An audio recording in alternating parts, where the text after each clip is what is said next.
ધામ વાયેશ્વર ધામ છે, ત્યાંની અંદર આજુબાજુની સોસાયટીના ગટરના પાણી મિક્સ થતા તળાવની અંદર ચારે બાજુ લીલ પસરી રહી છે અને તેની અંદર જે જીવજંતુઓ રહે એના જીવને પણ નુકસાન થાય છે.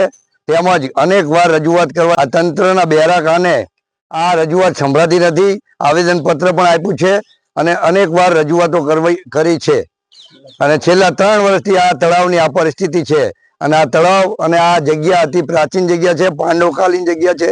આની અંદર ઘણા બધા ભક્તો દર્શન કરવા આવે છે.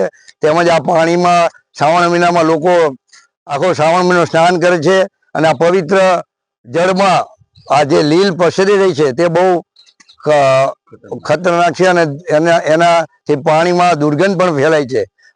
આનાથી આજુબાજુ પક્ષીઓ અંદર ફરે, ઢોળા પાણી પીવે તો એને હાનિકારક થવાની સંભાવના છે.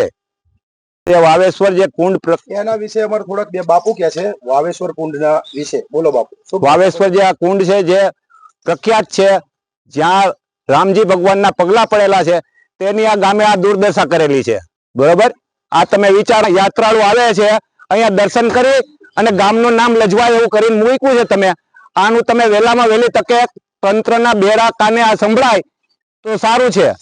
બીજું બોલો છો બાપુ કે વાવેશ્વરનું જે આપણો આ તળાવ છે એ વાવેશ્વરનો પવિત્ર કુંડ છે અને આ પવિત્ર કુંડ છે વાવેશ્વરનો. આમાં દર 11 અમાસે પૂનમે બહારથી બધા સ્નાન કરવા, બૈરા પુરુષો બધા બહારથી સ્નાન કરવા આવે છે. અત્યારે કોઈ સ્નાન નથી કરી શકતું આની અંદર, કે નહીં કોઈ એનું ચરણામૃત કે પાણી લઈ શકતું. આવી કુંડની હાલત કરી નાખી છે. તમે તંત્રને કોઈ આવેદન પત્ર આપેલું છે? આપેલા છે, આ ટ્રસ્ટી બધા છે એમણે આવેદન પત્ર આપેલા છે. બરાબર, 2 થી 3 વખત. બરાબર, આ લોકોએ આપેલા, ટ્રસ્ટી એ બધાએ. બરાબર, તમારા આગળ કાગળો પડ્યા છે? બર્તન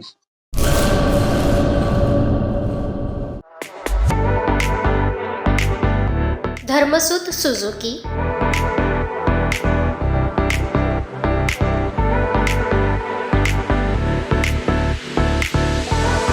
ધર્મસુત ઓટો લિંક LLP, 62 પ્રસાદી plot, Sanskarnagar, Bhuj, Kutch. Mobile number 9825553691.